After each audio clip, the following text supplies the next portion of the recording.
you all are here tonight because we are in week 2 of our book club on a people's future in the United States. It's a collection of essays, 25 of them, speculative fiction. And so for week 2, we're focusing on the theme of LGBTQIA issues. And so you see the stories that we encourage you to have read for week 2. No worries if you didn't have that chance, as I didn't even get to all of them.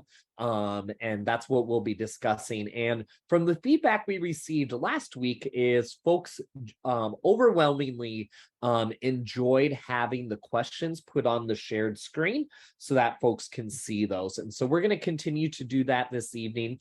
And as we go about the discussion, we just ask that you keep your comments and thoughts to 2 to 3 minutes and keep them on topic as possible so that we can have a more flowing conversation. So, Jamel, did we have kind of a synopsis this week, or are we jumping right into the questions? I could do a really quick synopsis if you've got that.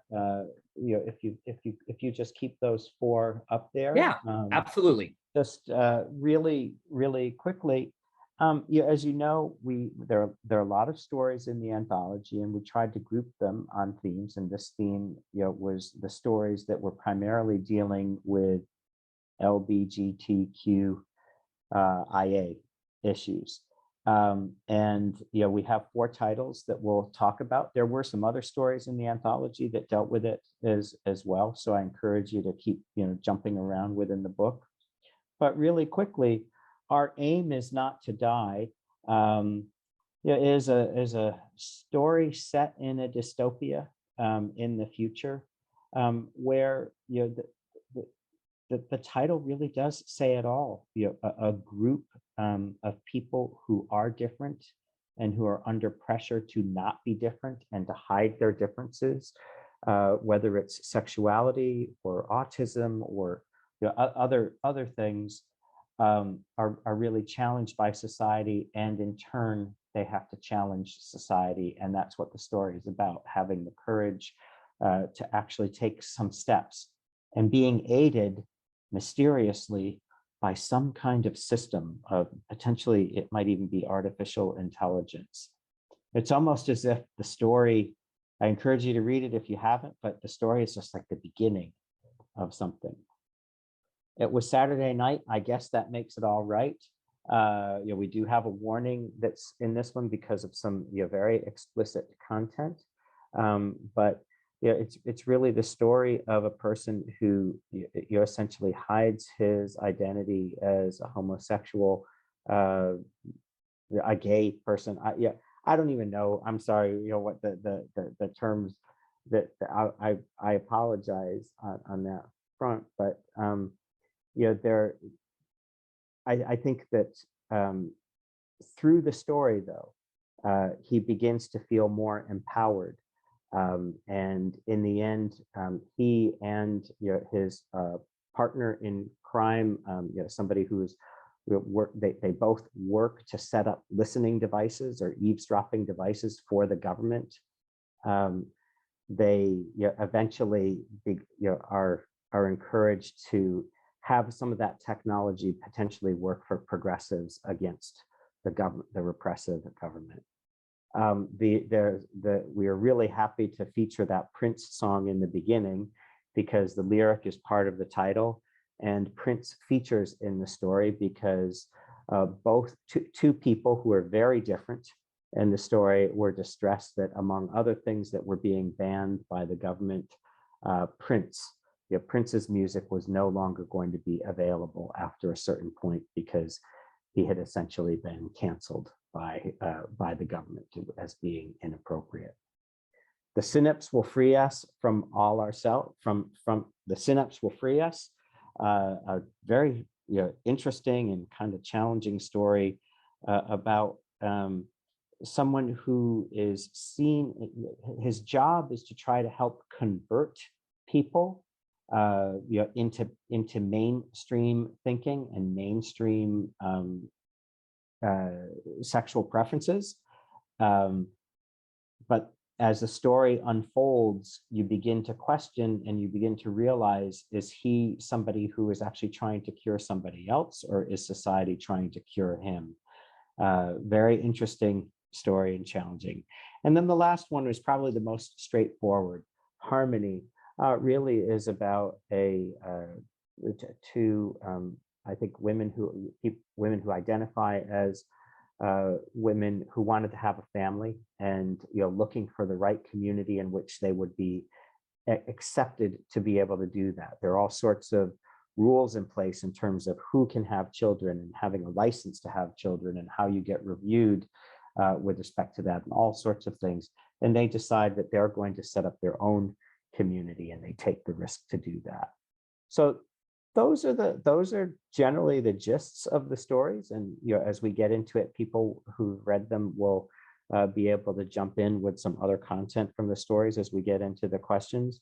But if you haven't had a chance to read them, we thought we'd just go through them in a bit. And as usual, we've crafted the questions so that you'd be able to discuss the topics, even if you haven't read the stories. Thank you, Jamel. Appreciate it. So each of the stories this week involves people making decisions that require a certain amount of courage in the face of societal risk. Have you ever wished you had more courage to move forward with your ideas in political, social, familial, professional, or other spheres? What helps give you courage when you So I'm just going to start off sharing that as you all think of your answer to this. So just recently, last month, Nebraska state legislature was entertaining the idea of a pretty much near total ban on abortion and put it at 6 weeks. And at the first round, I was there and saw it happen, and it passed the first round in how Nebraska does it, because we're different. We're a unicameral, one body. And so it passed the first round of debate. And so folks gathered in the chambers, and I was frustrated. Other people were frustrated and kind of asked, oh, like, should we do chants? And people were like, I don't know. Well, my mouth just opened up and I started chants, and people joined in. And literally within 2 minutes, they closed the doors to the legislative chamber viewing area and kicked everyone out. So they closed the legislative chambers to the people, and in Nebraska, the people are the second house. And so that was just kind of the first thing I thought of. Never really done anything like that before, to vocally step up. And so yeah, and I don't know why I did it, but I did. So that's something I can think of. Raise those hands and let's share your own experiences, stories. Go ahead, Carol, and you should be able to turn your mic on, and then followed by Annette. Indeed. As the mother of 4 African Americans, my husband and I and our 2 older daughters adopted them as newborns years ago. I'm always feeling like I need to do more. It's because I can be an advocate in ways that they cannot be an advocate for themselves, because I'm in a more powerful position. So I've been working at doing that more. Good. Thank you for being willing to use your tools. Go ahead, Annette.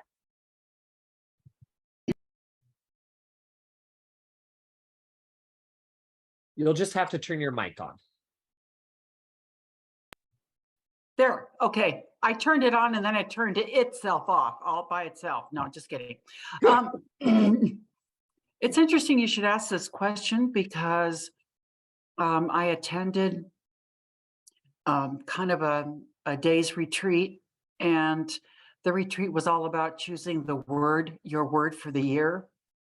And the one I chose happened to be courage. And I find, as I'm reading the literature, like How We Win the Civil War, and I just finished reading the 1619 Project. And I just find myself wanting to speak up more. I just want to speak up more, and I also I just want the courage to get out there more. What helps give me courage when I need it, I don't know if this is a great strategy. This is just maybe a confession. Anger really gives me courage. Maybe it's not a good thing, but if I'm feeling angry at injustice, when something is going wrong, that's kind of what spurs me to speak up and find the courage I need to say what I think needs to be said.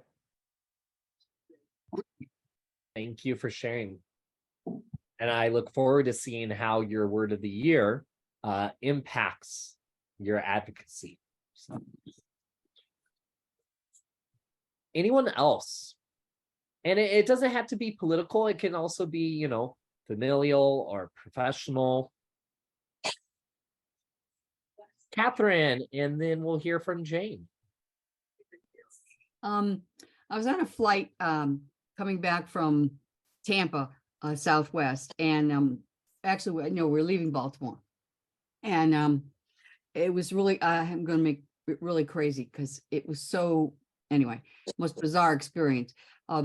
We started backing out and we heard all these crazy noises, and then all of a sudden the plane stopped and it was silence, and there was no communication from the pilot or the stewardess, but we finally found out from the people on the left that he hit the wall, the wing hit the wall and fell off.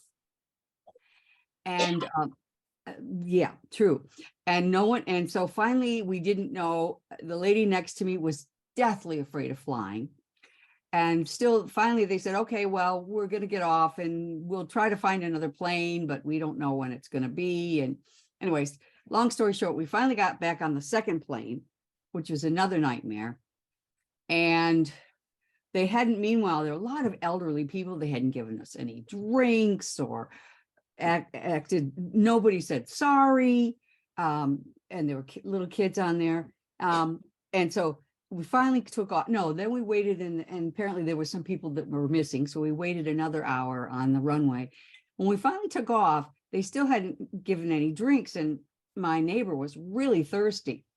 And I offered to, go and ask the stewardess, and she said, no, I don't want to bother. So finally, I just said, water, water. I started this chant. And we got some water. That's it. Appreciate it. And that small act of courage, But I was angry. I was so angry, and put out that they weren't explaining. Not one person apologized the whole time, and or asked for rebate, give us any compensation. And the lady that was trying to go was going all the way to Puerto Rico, and they changed her gate and didn't even tell her. So I'm hoping she made it, but it was bad. I don't know if you saw the news today, but President Biden and Secretary Pete just announced if flights get delayed or canceled due to airline's fault, that there will be compensation for consumers. So, Thank you. All right, Jane, go ahead. Hi, everyone. I'm going to leave my video off if that's okay. We're having thunderstorms and my internet is really spotty. I hope I don't get my electricity shut off, but I'll hang in with you guys as long as I can. Yeah, just a couple of things. The previous commenter, 2 commenters ago, mentioned anger being, you know, a good beginning place for courage. And that really resonates with me because I know that that's a huge catalyst for me. I know when something makes me angry, then that I need to take a look at it. And so what I have been able to muster up the courage to do is take that anger and write my words down, and then actually go to our Capitol building in Austin, which I don't live in Austin, but go there and speak eye to eye with people that I know vehemently disagree with everything that I am proposing to them, like common sense gun laws and the like. So that's one way, and I'm not going to stop. It feels discouraging at times because of the eye rolls and the smirks and that kind of thing. But I think because of that underlying anger being the driving force, allowing me to not become discouraged and to keep trying to press on. And I also ended up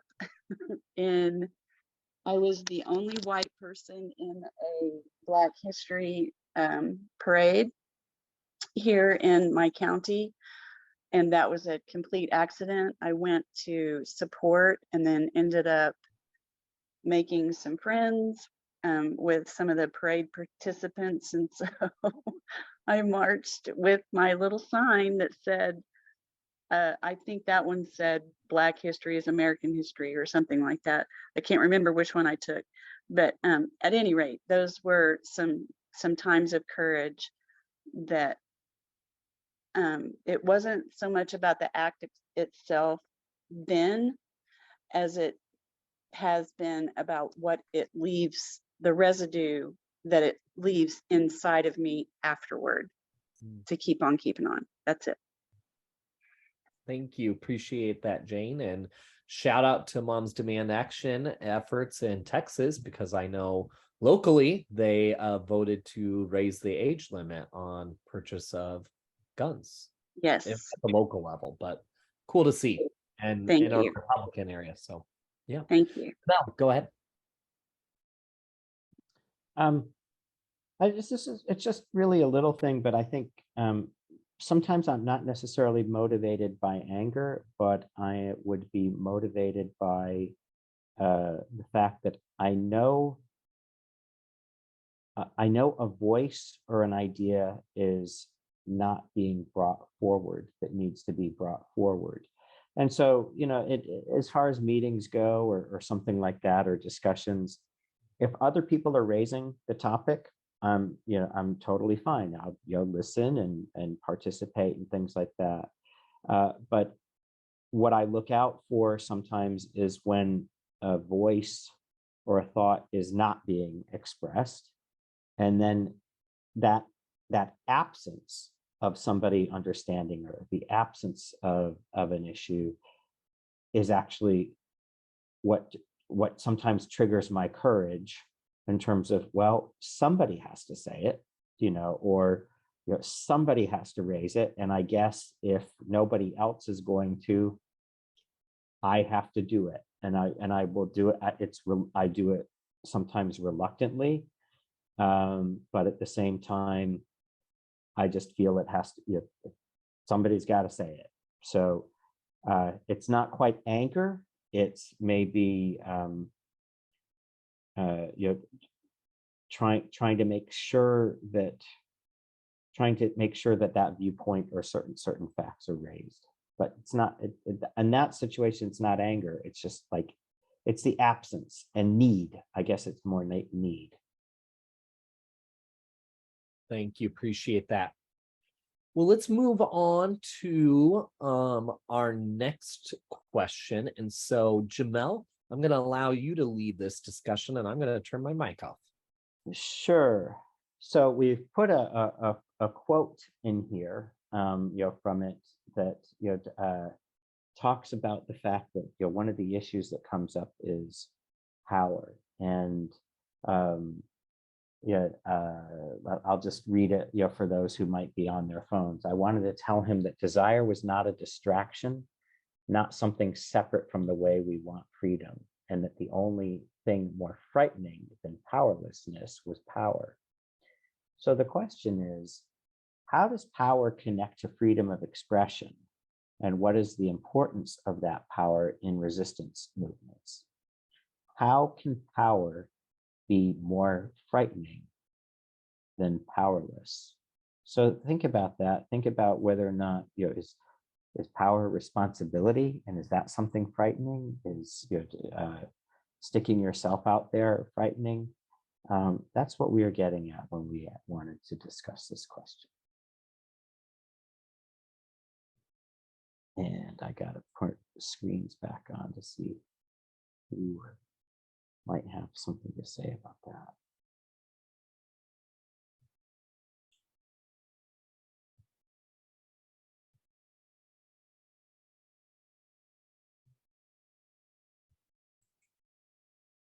Any thoughts on that?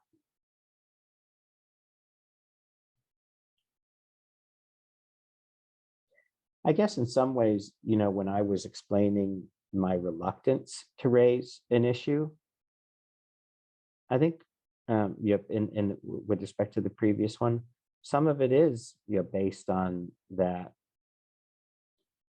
maybe that fear of owning something or committing to something, and for any of us who deal with that, I guess sometimes when I try to get through it, I was like, well, it's not like I'm owning everything, not like I'm in it on my own. I might get something started, but I relate to the fear of power to a certain extent, I guess. Robin, you have your hand up, and then Jane. I think part of it too is, at least for me, the fear of power is when you don't have power, or when you just have at least self-autonomy, then your decisions affect and impact you. But when you have power, your decisions and your actions can begin to impact people around you or people that you represent, whether you intend for that to be the case or not.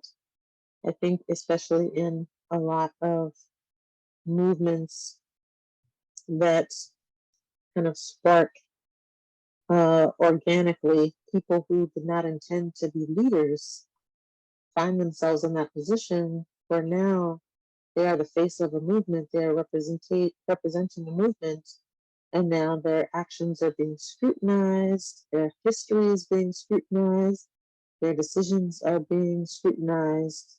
So it can bring about fear, especially as a marginalized person, because a lot of times what people in power choose to do is they'll find a select handful of representatives, and if those people falter, then your entire race falter, then all queer people falter, all women falter, because you have, and that can be a lot of pressure, unfair pressure too.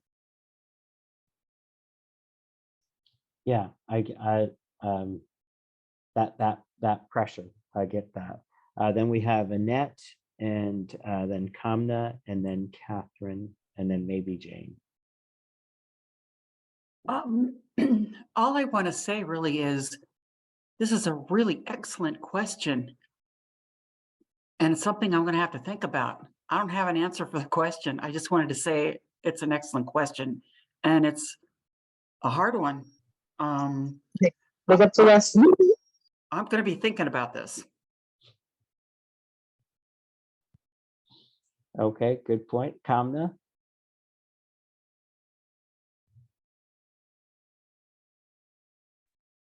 Yeah, similar to Annette, I took a screenshot of this. I'm definitely going to be reviewing this question again.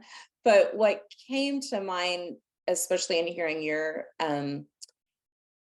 thoughts on it, Jamal, is that with power comes responsibility, or a sense of responsibility. And so if you know you have the power to change something, or the power to impact something, and you don't do anything with it, that's a pretty big burden to carry. Mhm. And so sometimes, I mean, we always say there's strength in numbers. And, you know, finding people that you can do things with, you know, that might be the first step to try to overcome this issue. It's very natural to think about it in terms of, well, there's strength in numbers. Or how many times have you been in a situation where you say, well, I think X and Y, but you know what? I think I want to know what so and so thinks first, you know, before I talk about it. And then you might talk to a few people, and then you don't feel as alone.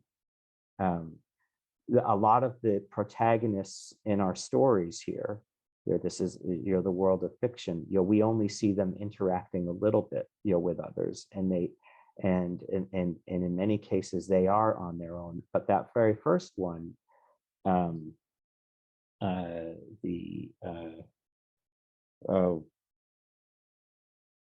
our aim is not to die. There was a certain amount of cohesion among the characters, and potentially a passing of the baton. Catherine. What I didn't mention was that I took the time to write down every detail. And then after I got home, I called Southwest and made sure I was talking to a supervisor. I said, I want this recorded. And I went down step by step of the basically injustices that went on. And they said that, somebody would call me. Now they haven't, and weeks have been gone. So I'm not going to let it rest, because it was such a grievous thing. And so many people suffered from that. The other thing that was so scary, which is what's happening to our nation, there were 149 people in that plane. Not once did they grumble or speak up. Not one time. And they were businessmen. They were going to miss their, all the money that day, their meetings and everything.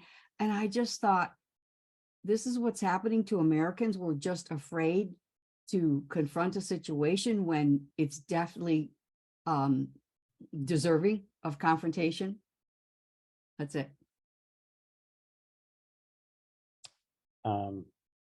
Just before we get to Wes, Catherine, you mentioned writing things down, and Jane mentioned writing things down. And sometimes I think that is a tool to actually make something real. And it's not that frightening. I mean, when it's, to write something down, to commit to something on paper is a step that you can potentially take. And if worse comes to worse, you can just throw the paper away. But you've taken that step. And then often when you do write something down, you can use it. Wes, and then I want to point out something that Beulah raised in the chat too, but go ahead. Wes, go ahead. Well, yeah, Beulah, I love your thought, because I've been trying to process particularly, how can power be more frightening than powerlessness? And Beulah, as you typed your comment, we are frightful of the backlash. Mm-hmm. I think that's why power can be frightening, because once you get power, you're afraid to do something because you don't want to lose it. And I think how in our country's history, particularly from a white person's perspective, were people unwilling to step up, and are currently, and when it comes to the LGBTQ plus community, like I, as a gay man, am I willing to speak up about trans rights to gender affirming care, or am I just going to ignore that because it doesn't bother me? And in the gay community, unfortunately, many non-trans individuals don't really speak up about what's happening to our trans community members. And I think part of it is because you know, whether it's identifying as a white person or a member of the gay community, well, we don't want to lose our power, and so therefore we're not. So that's just a big thought I've had. So thank you, Beulah, for sparking that. That's I'm glad that you raised that, Wes, and thank you, Beulah. And Jane. Yeah, I initially was just going to say something if nobody else did, but now this conversation kind of got me going. I think I'm hearkening back again, like somebody else did earlier, to the how we win the Civil War, and I think that it's important if we can somehow distinguish between leadership and being powerful, even though the likes of Stacey Abrams and all the people that were mentioned by Beulah, and you know, there's a whole plethora of them that are leaders. If I hearken back to what was taught us by How We Win the Civil War, though, most of these people didn't seek that position. So if we don't seek to have power, but we only do because we're following what's in our hearts to do and what we know is right, then the fear of losing it isn't a threat to us anymore. And I would hope that any leaders that we choose to put out front, even though it's true, they'll become targets, and anyone who doesn't agree with what they're putting out there will do whatever they can to take them down. But it won't be detrimental to that person, because they're not afraid of, they didn't get in it for the power. So they're not afraid of losing that. That's all. Yeah, I think I guess you know, in terms of some of the politicians, you know, I'd like to see more of that. You know, I tend to, those that seem to be willing to stand up for something and potentially lose an election, or those that say, I've done my job and now it's time for somebody else to take over. Those are some of the people who I respect the most, as opposed to those that it just seems like they, however they're wired, you can't separate them from that. It becomes their vocation, you know, and that, you know, that the professional that kind of makes it a personal business. I find that disheartening in the way our system works. Annette, your hand is up. Just a quick quote. Some of what we're talking about reminds me of, I wish I could remember the person who said this, but you know, so often the person who's out there out front gets criticized from people who don't have the courage to be out front. And so her comment was, the people who are sitting by the sidelines, they have no place to criticize the person who's putting themselves out there. And that really has made an impression on me. Yeah, it's a good point in terms of to the extent that too many people sit back. We kind of have to deal with the folks that step forward. And sometimes they're stepping forward for not necessarily the right reasons. So this notion, you know, that Beulah raised, and Kamna, you've raised it as well, just in terms of how it may be different for people in communities that are not typically seen as having power. It's really got me thinking about that, and how is there a responsibility of others to, maybe not a responsibility, but should it be a goal of others, you know, to try to try to encourage that a little bit more, or to create an environment in which more people are able to find their power. And I guess, like, if you're like, I think about this in like a meeting room. One of the things that we learn in some of our training is, okay, they're going to be, you have 10 people in a meeting room, so a few of them are the talkers. Yeah. How do you make sure that you have provided an environment for the people who are less inclined to talk, to make sure that their ideas are brought forward? Because they're not just sitting there, they are actively thinking. And you want to create a space. Sometimes it just takes the direct question. Say, so and so, what's your take on this? As opposed to, so providing that space for people who might not typically have been seen as asserting their power. But those things have just got me thinking about that.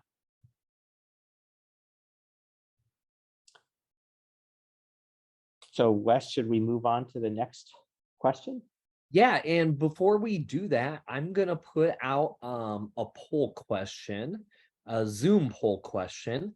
And so our question is, for reactionaries, which is a term we learned from How to Win the Civil War, how we win the Civil War, how, for reactionaries opposed to LGBTQIA recognition and rights, do you feel that the opposition is based on a lack of exposure, a fear of things, or a perceived loss of social standing?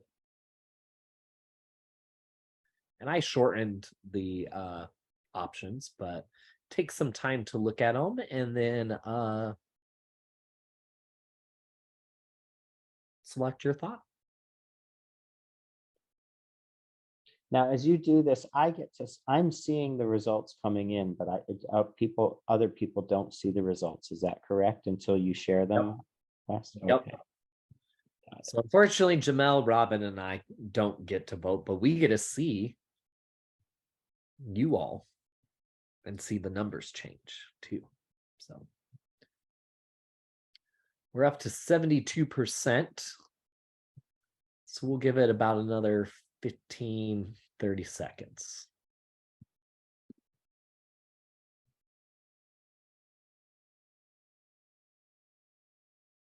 Ooh, and Kathy put a good, how we use our power can be different. People find their voices at different times and for different reasons. Just because folks are quiet doesn't mean they're not getting better at participating. Yeah, because actually, Con, I think you may have posted it in a previous book club of a graphic that shows the different ways people can take action. I thought maybe? No? Okay. I know I've seen one, so. Okay. Well, that is good. We're at 88%. And so I'm going to end the poll here at 2 minutes and share the results with you all. So 69% said fear of things that are different, or an unwillingness to learn about things that are different was the prevailing thought. So yeah. All right. I believe Robin is going to head us into our next question. I'm gonna stop sharing the poll. Oh, you. Yep. Yeah. Okay. Okay. Oh, Yeah. excuse me. Hello. Hello. Yeah. Hi. Is this the volunteer thing I signed up for on the mobilization thing? This is Building Bridges book club. Oh. Yeah. Were you looking for a different event? Oh, yeah. I thought this was a volunteering thing. It said it was a volunteer event on the site, so I was Okay. signing up for government. Oh, get out yeah. of it. No, we're just discussing a book club and connecting it to politics. So, yep. Oh, And you're welcome to sorry. stay. You're totally You're okay. welcome to stay. Oh, did I get hours for it, maybe? I can't, I don't know how that would work, but yeah. All right, well, I'm Right. gonna have to go, actually. Okay. You're okay. Have a good night. You as well. Thank you. Bye-bye. All That's right. a first. Yes. Appreciate you stopping in, Carly. All right, Robin, you want to get us going on this portion? Sure. So for the next question, in the story, the synapse will free us from ourselves. The system is trying to, quote unquote, cure people from being different, in part by creating self-hate in those people who are different. So multiple parts to this question. Have you been in a community, organization, or other group where you felt that you had to conform in a way that made you second guess or doubt yourself? If you were able to break from that scenario, how did you do it? Do you think that people are more capable of being themselves when they are younger or older? How might this play into generation-based identity politics?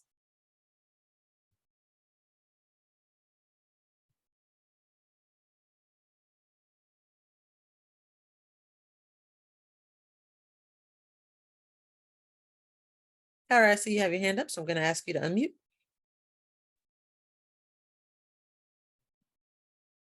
I think people are capable of being themselves when they're younger, before the adults beat it out of them and make them be like everybody else.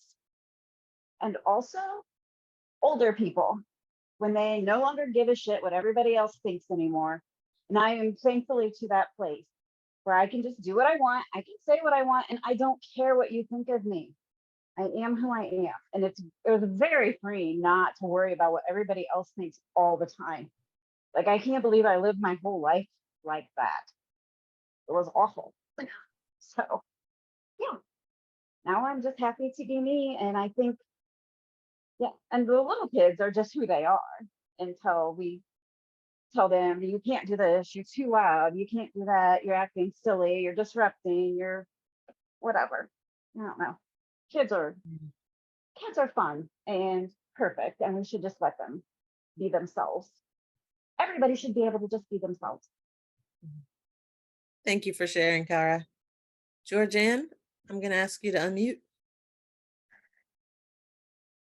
Well, I couldn't agree more. However, I'm not sure you have to wait until you're old before you decide that there are so many factors that go into this, so many securities and privileges, and I hesitate to talk in groups because I've had such a privileged life that what can I even say? But I can say that it was very difficult for me as a kid because I was not what my mother wanted. And it took me a while to figure out that I was never going to be what my mother wanted. And so the choice was, did I lose myself or did I lose my mother?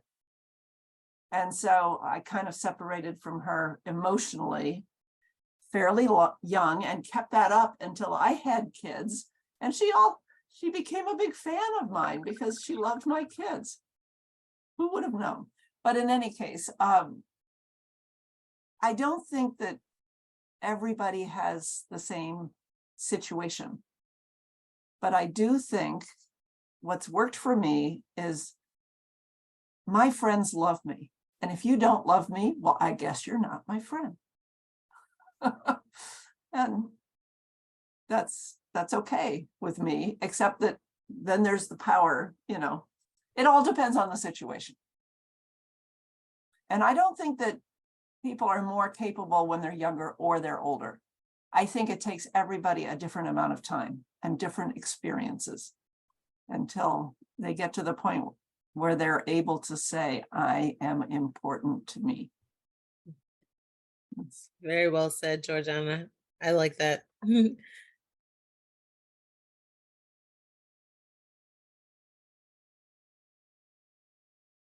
Yes, I'm just going to reiterate what Georgiana said. It takes everyone a different amount of time and a different level of experiences.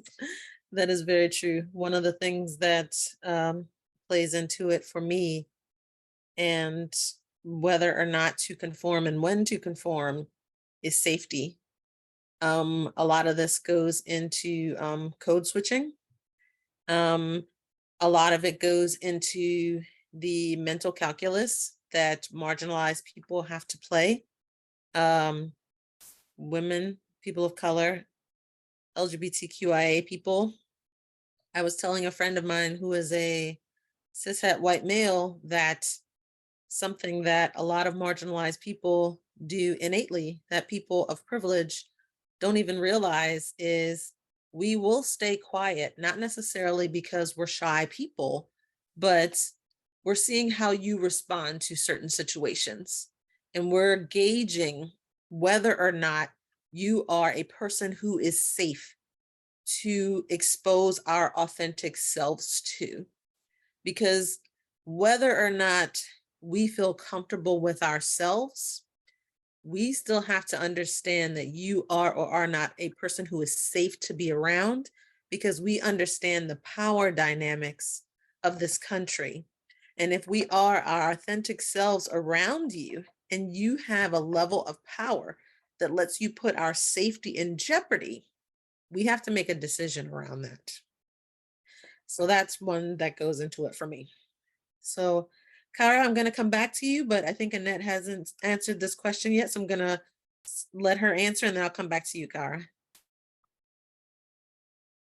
Oops, I'm sorry, Annette, I clicked that button incorrectly. If you could unmute again. Okay. I'm sorry about that. Thank you for so much of what you contribute to these groups. It didn't take me 2 seconds to know, have you ever been in a community organization or group where you had to conform to the way that made, you know, I went through an evangelical Christian phase of my life that ultimately I had to extricate myself from. Also, I grew up, my dad was an American official overseas. So I was the daughter of this American official, and I never felt like I could be myself. So I just grew up. For me, as far as the older thing, somewhere in my 30s, I started hanging around with a bunch of 50-year-olds, and I loved being around them because they were just so, hey, here I am. There was no, there was no fanfare about them. So, I have a saying that the older I've become, the more likable I become. And while it's a joke, it's also really, really true. And I think it's because I've just become more and more comfortable inside my own skin. And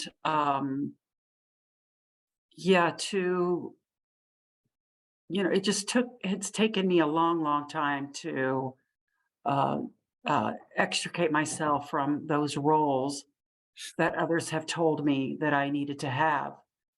One of the big glass ceilings that I had to break through is to finally take the projections off those cis white males that you just talked about, Robin. And because we were really taught that they knew best. They were smarter, they were this, they were that, they knew better. And talk about second guessing yourself, to say something and go, oh, no, and to just be dismissed over and over and over again. And I know that part of getting older is not succumbing to that being dismissed anymore. So 100%. Thank you, Annette. And to kind of piggyback off of your point there, I remember reading an article, because what you were saying about how we are socialized to believe that cis white men should be in authority, and because they are just by default correct. So some of you may be familiar with the concept of imposter syndrome. And most of the times when I learn about it or I read about it, it is in reference to women, specifically in male dominated fields. And I remember reading an article that completely shifted my perspective. But just at a high level, imposter syndrome is a belief that you have an inferior skill set and that you don't belong in the career or the trajectory that you are on, and that you are an imposter and that someone is going to find out. So you move through life and you move through your career with this fear that you do not have enough qualifications to meet up to the standards that are established by quote unquote cis white men. And it puts the onus on women to believe that we, like you said, like that we are projecting something else onto other people. And I read an article that said that we really need to kind of shift our perspective on that, because it's not something that we're just making up. We didn't just make this up and we decided that we were going to project this onto men. Society projected this onto us. Society teaches us these things from a very young age, and we are felt that we need to conform. And because of that, we internalize these messages that are put onto us. And it completely changed my perspective about the way that I have internalized my own imposter syndrome. So thank you for bringing that up, Annette.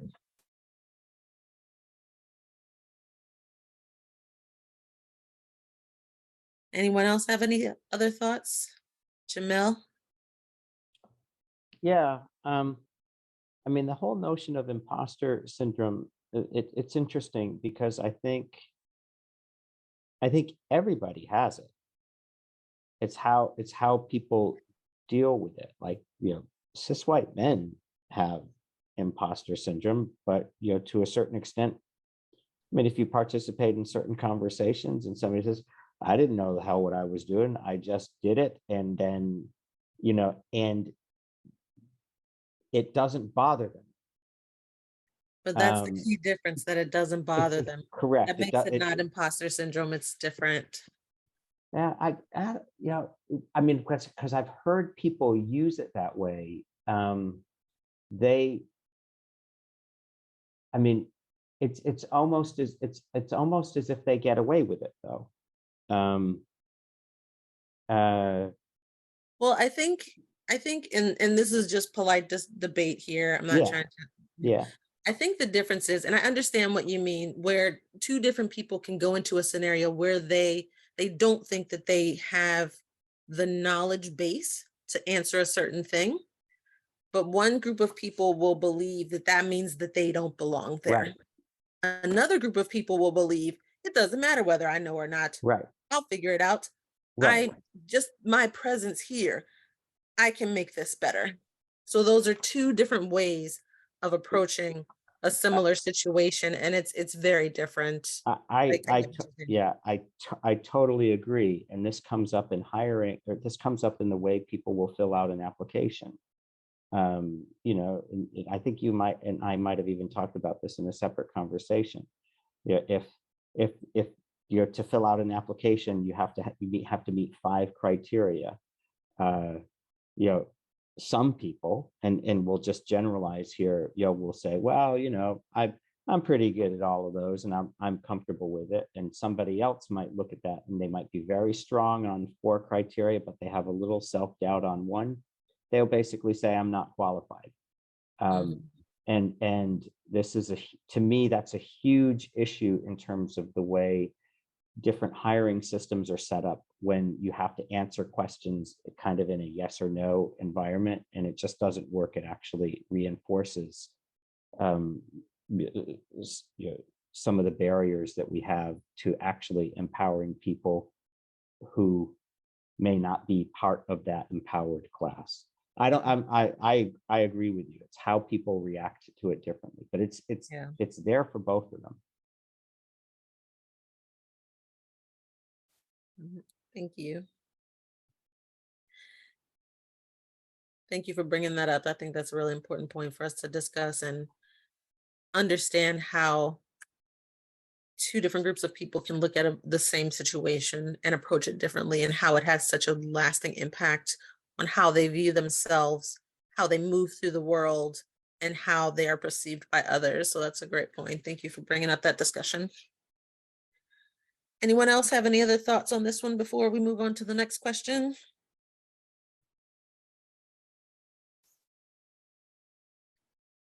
All right, well, if not, I am passing the baton.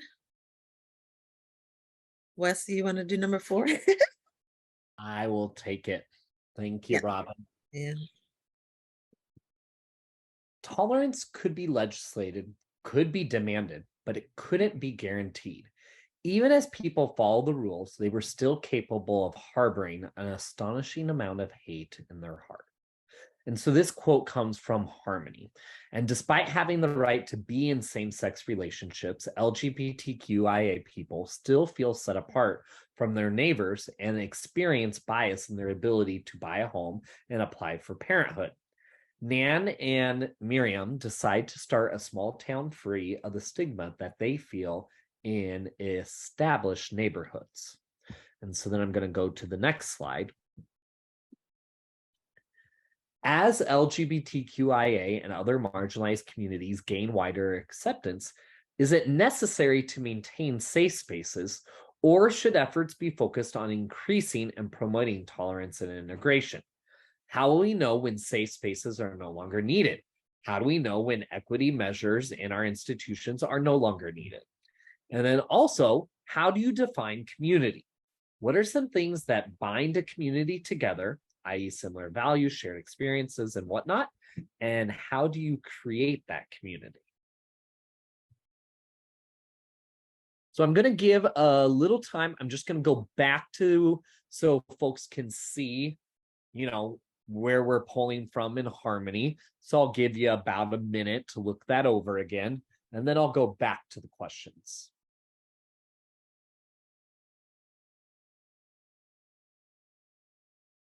And George Ann, go ahead. This story made me wish it was 2012 again. We actually thought we lived there for a little while. At least I thought we lived there. And then we discovered we didn't live there. I loved this story. I thought 11 million was a little high for the price.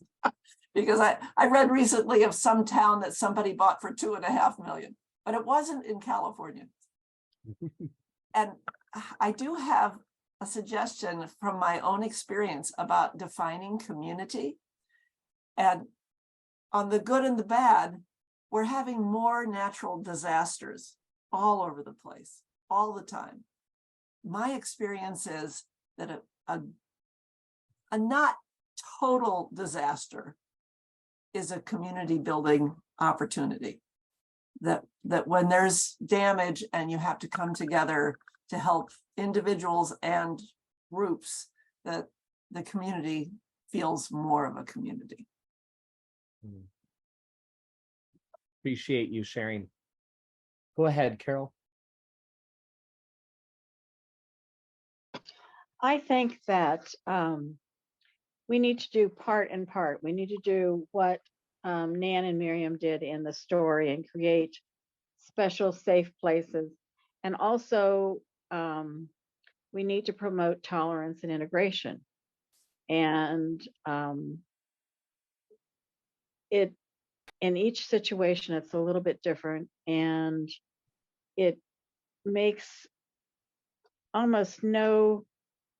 it makes a difference for different people. I have a son who's autistic, and a group here in Lafayette, Indiana, is developing a community. They are calling themselves Oasis, and they're going to create a community that is neurodiverse for folks like William, folks with other kinds of challenges, and for neurotypical people.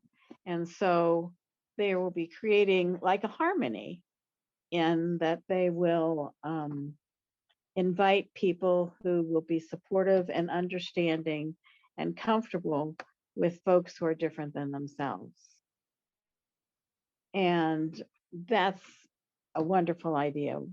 I was a little concerned for a minute with the story and harmony. I thought, wait, you're giving up, you're hiding. And then I thought, oh, we are attracted to people who are like-minded, and we all deserve to be in a place where we are comfortable and appreciated. Thank you, appreciate it. And kudos to your family member for creating that safe space in their community.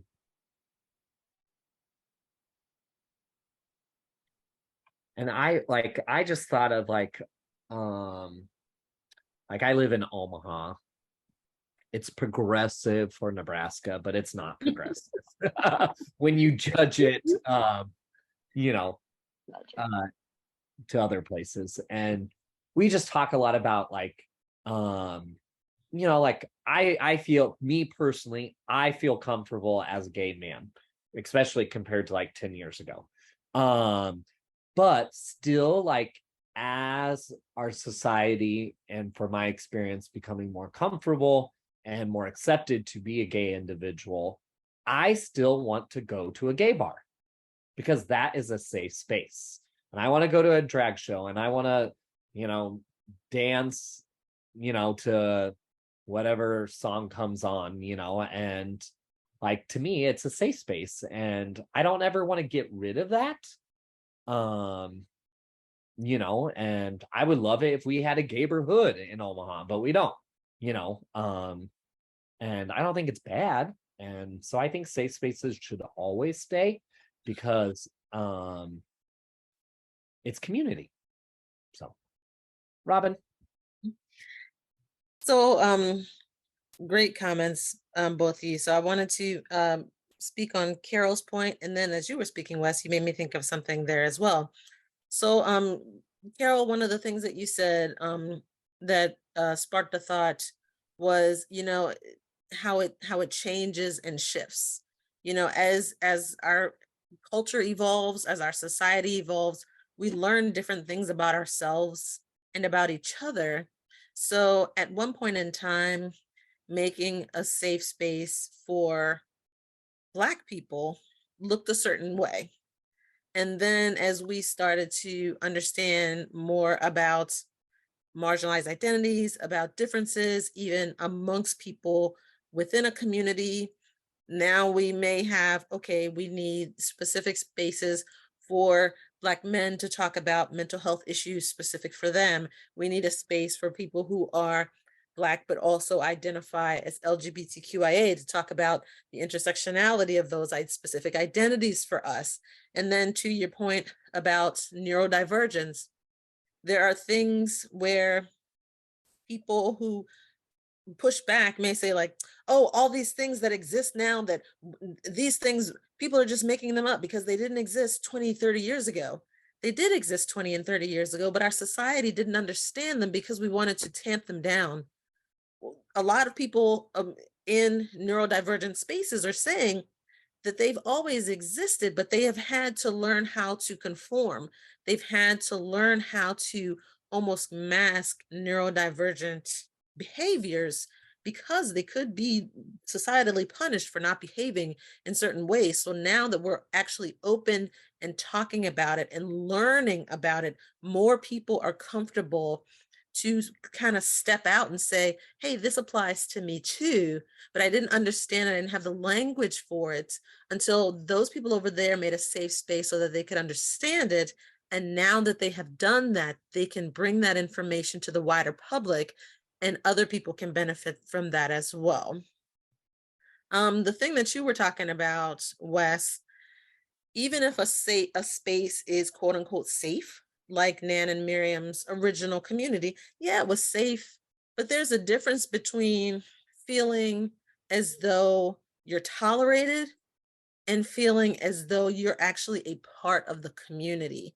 Like people like me who are really big fans of science fiction and fantasy, we get told a lot, oh, why do we have to have all, why does Michael Burnham on Star Trek need to be Black?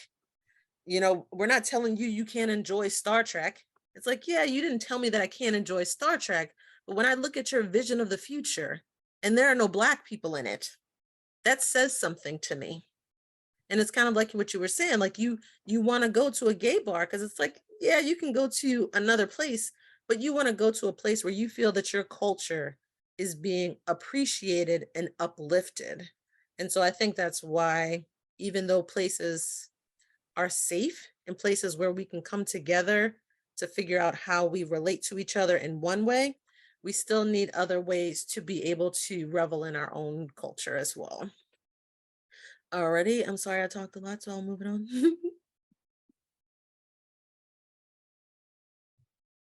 Oh, I think helps the if I question- turn my mic on. Kamna, then Peg. Thank you, Robin. Yeah, I had two thoughts in hearing you all. So one is that I'm kind of picturing a Venn diagram with safe spaces and then kind of like familiar places or places that are sort of they have a very specific feel. I mean, I guess it can be a definition of community, although I don't think it's limited to that. But kind of what Carol was referring to earlier with the Oasis community that's being developed. I have a visual disability, and there's a place here in San Francisco called the Lighthouse for the Blind, and we love it because you walk around there and it's like totally catered to people who can't see well or who are completely blind. So I think there's some interesting overlap between the two. And I live in a suburb of San Francisco called San Ramon. It's a nice suburb, upper middle class, and living here as an Indian American, there's quite a few Indians here, as well as other Asian communities, and then white affluent community. Those I think are the primary communities you see here. And what's really interesting is that I think in terms of like a community and a city and all that, it feels good. There's, you see other people like you. There's stores and restaurants and things like that. So I certainly don't feel like the other. But in recent years, it hasn't necessarily felt safe because there's a vocal minority. And there's, there was a Trump train like a couple streets down from me a couple of years ago. And, there's definitely like you kind of see it in this area too. So I think there's kind of an interesting differential between like, sometimes we create these communities that we think are, or we label them as safe because they're more welcoming towards different kinds of people. But when it comes to actually feeling safe, it may still not happen. Thank you. I appreciate it, Kamna. And I'm glad you have a space in California for you. Peg, go ahead.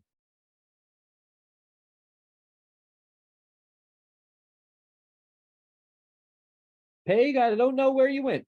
There you Sorry, are. I thought I unmuted. But I just wanted to add these kind of two thoughts. I wonder if, as now, and we see on the screen the LGBTQIA, and now we have the initials are growing. The more that society tends to be inclusive of marginalized or other, ostracized, discluded groups, I wonder if that plays some part in leading to over activities of hate groups and extremists. And that would be everything from migrants, and the Dallas shooting over the weekend to the killings that took place in Virginia and all of that. Or I wonder if some of these more extremist groups kind of feel like we need to be extreme. So we need to be outside of the main street, violence, mass shootings, criminal acts, because this is what's going to make me, whoever me is, me different than everybody else. So now, because overall, I'm not saying by any means 100% when it comes to gender and sexual identity or race, age, or any of these things, if overall a trend of people is saying us to include us, all for one and one for all, if that's not kind of giving rise to people who feel threatened somehow by inclusivity. So it's just kind of rhetorical questions, just something that kind of kicks around in my mind. So thank you, Wes, for giving me the chance to talk. Appreciate it. Thank you. Anyone else? Jane, go ahead. Well, I'll just add this. Now, just understand in context that I do live in Texas. But this is why I answered the way I did in the poll question, that the cis white males feel like their position in society is being threatened, or however it was worded. They are systematically here tearing down all the safe places that people of differing ideas and ideologies and lifestyles have erected for themselves. And this is why it's truly a message of hate is what is being put out there. And I'm not sure what the answer is, except to recognize it and know that, and these conversations right here just help remind me of how important it is for these safe places to remain so. So that's all I had. Thank you. All right. I'm not seeing anyone else's thoughts. So, and I think, yeah, that kind of concludes. So any last minute thoughts? Hey, we're like done right on the time.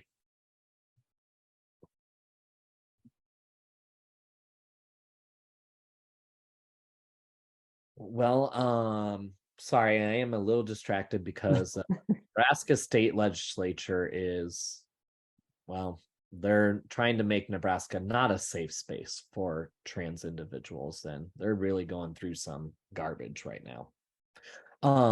Annette, go ahead, and then we'll wrap up. Yeah, this is kind of more of a general thing, not really what we've been talking about. First of all, Jamal, Wes, Robin, I think you all are doing a wonderful job bringing us together, and the questions that you're asking are just, they're great. They're great questions. They're very thought-provoking, and I really appreciate that. I really enjoy the discussion. The problem that I'm having is I don't like this book. I'm like, half the time I'm reading it, I'm like, what are they saying? Or the story ends and I just go, so, that whole synapse thing, I'm like, what is going on here? And it just got weirder and weirder. and it just could be, you call it speculative fiction. I tend to think of it as being, kind of, the end of the world, kind of dystopian kind of stuff.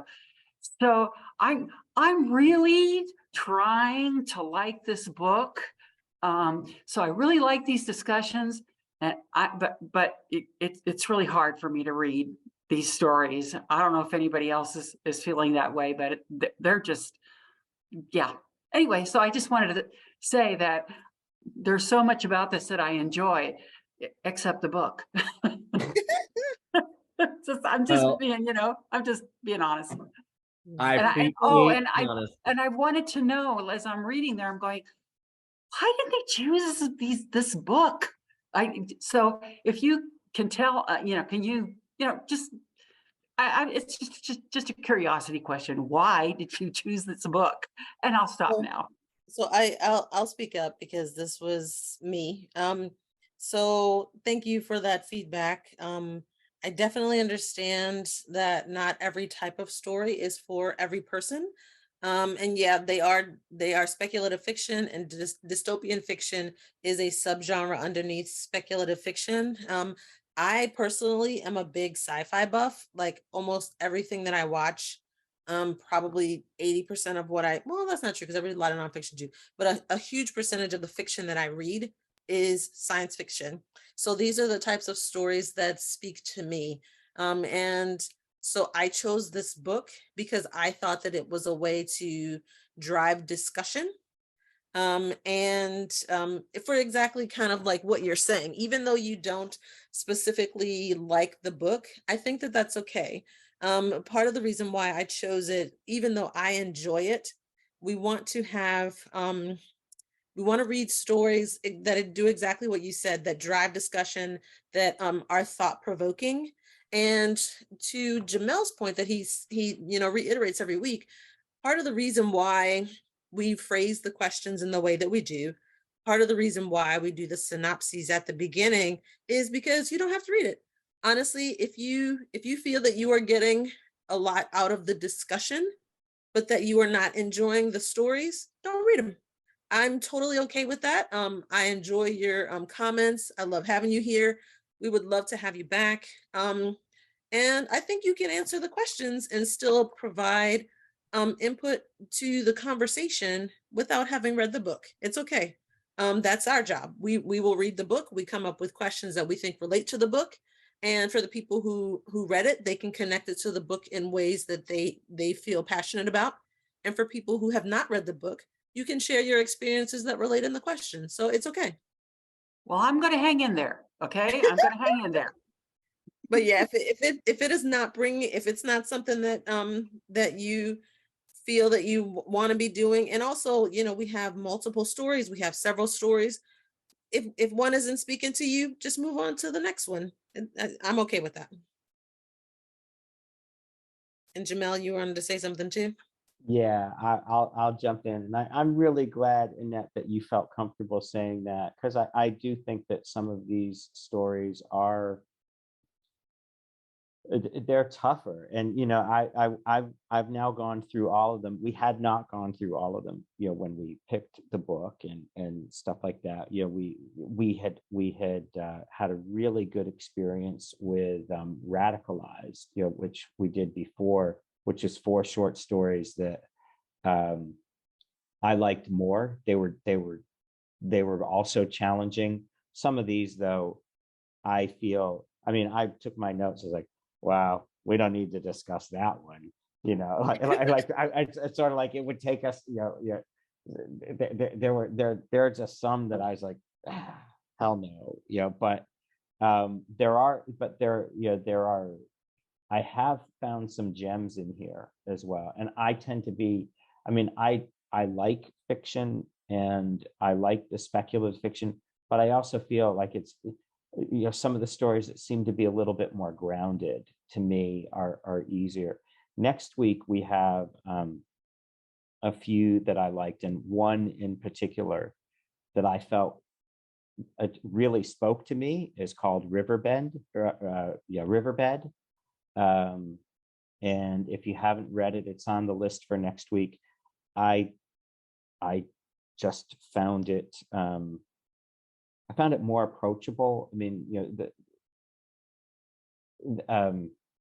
it's not set in too far of a future, and the people in it are much more relatable, as opposed to some of the authors and some of the stories. I mean, they use the people who are actually different, not just different, but genetically different, or you're having different features or something like that. Those are some harder things for me to deal with, like the lady with the snakes in her. That we're not even, I don't think we're discussing that one. So as we've picked some of them, I think we've tried to focus on the ones that might be a little bit easier to discuss.